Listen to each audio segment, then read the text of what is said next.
کبھی کبھی ملتی ہے ایسی تقریر، اس تقریر کو لاسٹ تک ضرور سننا، اور چینل پر نئے ہو تو چینل کو ضرور سبسکرائب کر دو۔ ماں کی عظمت، ماں کی عزت کیا کریں۔ ماں کا رتبہ بڑا بلند ہوتا ہے، باپ کا رتبہ بڑا بلند ہوتا ہے۔ ماں باپ اگر راضی ہیں تو اللہ بھی راضی ہے۔ ماں باپ کی رضا میں ہی اللہ کی رضا ہے۔ اگر آپ نفل نماز پڑھتے ہو اور ماں باپ میں سے کوئی بھی آپ کو بلائے تو آپ اس کی بات کا جواب دیں، لبیک کہتے ہوئے ان کے سامنے حاضر ہوں۔ ایک عابد شخص تھا، عبادت گزار تھا، رات و دن اللہ تعالیٰ کی عبادت کرتا رہتا تھا۔ ایک دن ان کی ماں ان سے ملنے کے لیے آئی۔ یہ شخص نفل نماز پڑھ رہا تھا۔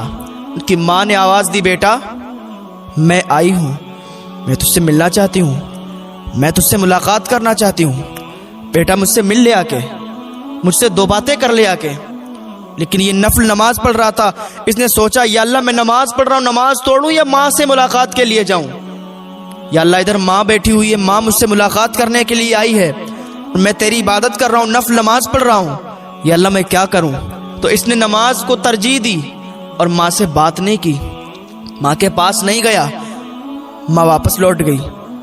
دوسرے دن پھر ماں آئی۔ ماں نے پھر اپنے بیٹے کو آواز دی، بیٹا میں تجھ سے ملنے کے لیے آئی ہوں، میں تجھ سے ملاقات کرنے کے لیے آئی ہوں، بیٹا دو تین باتیں مجھ سے کر لے، بیٹا میرے پاس بیٹھ جا، مجھے سکون حاصل ہو جائے گا۔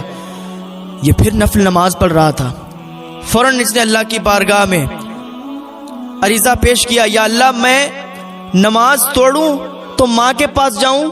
اس نے نماز نہیں توڑی، پھر اس نے نماز کو ترجیح دی، نفل نماز کو ترجیح دی اور ماں سے ملاقات نہیں کی۔ ماں کا دل ٹوٹ گیا۔ ماں مایوس ہو کے پھر گھر واپس چلی گئی اور ماں نے اس کے لیے بد دعا کر دی، یا اللہ یہ مجھ سے ملاقات کرنے کے لیے نہیں آیا، اے میرے پروردگار اس کو تو ذلیل و رسوا کر، اور جب تک اس کو موت نہ دینا جب تک یہ ذلیل و رسوا نہ ہو جائے۔ وہ عابد شخص، وہ عبادت گزار شخص، ہر وقت اللہ کی عبادت کرنے والا، ماں سے صرف ملاقات نہیں کی، اس وجہ سے ماں نے بد دعا دی۔ تو دیکھو کیا ہوتا ہے۔ ایک دن یہ نماز پڑھ رہا ہے، اور یہ جہاں پر نماز پڑھتا تھا وہاں پر ایک چرواہا تھا جو بکریاں چراتا تھا اور وہاں پر آرام کرنے کے لیے بیٹھ جایا کرتا تھا۔ تو وہاں پر اس چرواہے نے زنا کیا، اور کچھ دنوں کے بعد جس سے زنا کیا تھا اس کا بچہ ہوا۔ جب وہ بچہ ہوا تو اس نے تہمت لگا دی کہ اسی عابد کا یہ بچہ ہے۔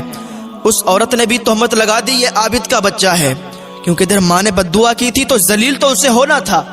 اس عابد شخص پر جب تہمت لگی تو لوگ آ گئے، اپنے اپنے ہاتھوں میں لاٹھی لے کے لوگ اس کے دروازے پر آ گئے جہاں پر وہ عبادت کرتا تھا اللہ تعالیٰ کی۔ اس کے عبادت خانے کو توڑنے لگے، اس کو بلانے لگے، باہر نکل، تو عابد کی شکل میں شیطان ہے، تو نے ایک لڑکی سے زنا کیا اور وہ بچہ پیدا ہوا تو تم ماننے کو بھی تیار نہیں ہے۔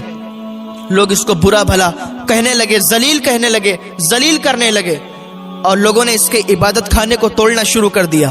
یہ باہر نکلا، لوگوں سے لاکھ گناہ کہتا رہا کہ میں نے یہ نہیں کیا ہے، میں گناہگار نہیں ہوں، میں نے زنا نہیں کیا، اللہ کے واسطے میری بات مان لو۔ لیکن کون مانتا؟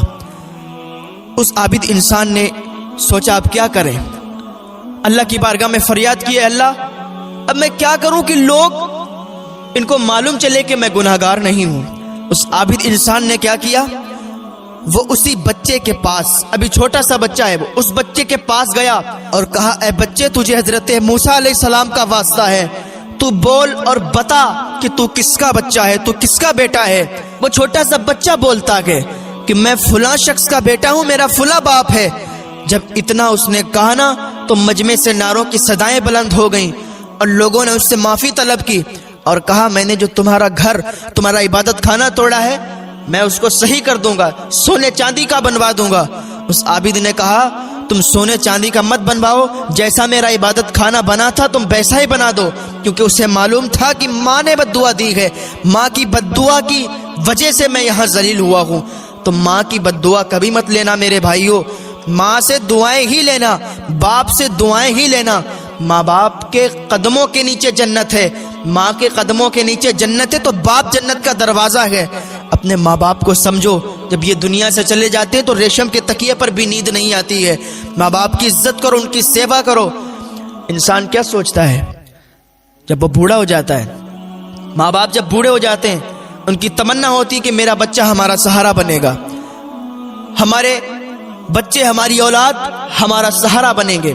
وہ بچپن میں اپنے دانتوں سے چبا چبا کر روٹیاں کھلاتا ہے، بچپن میں انگلی پکڑ کے اپنے بچے کو چلنا سکھاتا ہے۔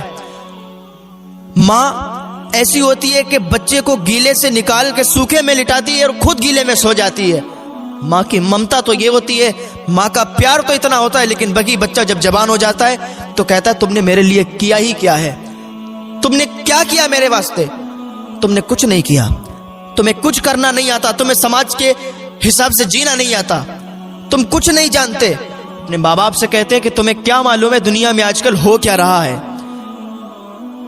وہ ماں باپ جنہوں نے سخت محنتوں کے بعد اپنے بچوں کا پیٹ پالا ہے، اپنے بچوں کے پیٹ بھرے گئے، اپنی فیملی کو اچھا کھانا دیا، اچھا کپڑا دیا، اچھا پہننے کو دیا، لیکن وہی بچے ماں باپ کی گستاخ بنتے ہیں نا، تو ماں باپ کے دل ٹوٹ جاتے ہیں، ماں باپ کے دل ٹوٹ جاتے ہیں۔ اور جب بچے اپنے ماں باپ کو برا بھلا کہتے ہیں نا، انہی ماں باپ کے پھر منہ سے بددعائیں نکلتی ہیں، وہ بددعائیں فوراً قبول ہو جاتی ہیں۔ حضور اکرم صلی اللہ تعالی علیہ وسلم فرماتے ہیں صرف 3 لوگوں کی دعائیں بہت جلدی قبول ہو جاتی ہیں۔ نمبر 1 مسافر کی دعا، نمبر 2 ماں باپ کی دعا، اور نمبر 3 مظلوم کی دعا۔ اللہ رب العزت کی بارگاہ میں دعا ہے اللہ ہمیں نیک عمل کرنے کی توفیق عطا فرمائے، ماں باپ کی خدمت کرنے کی توفیق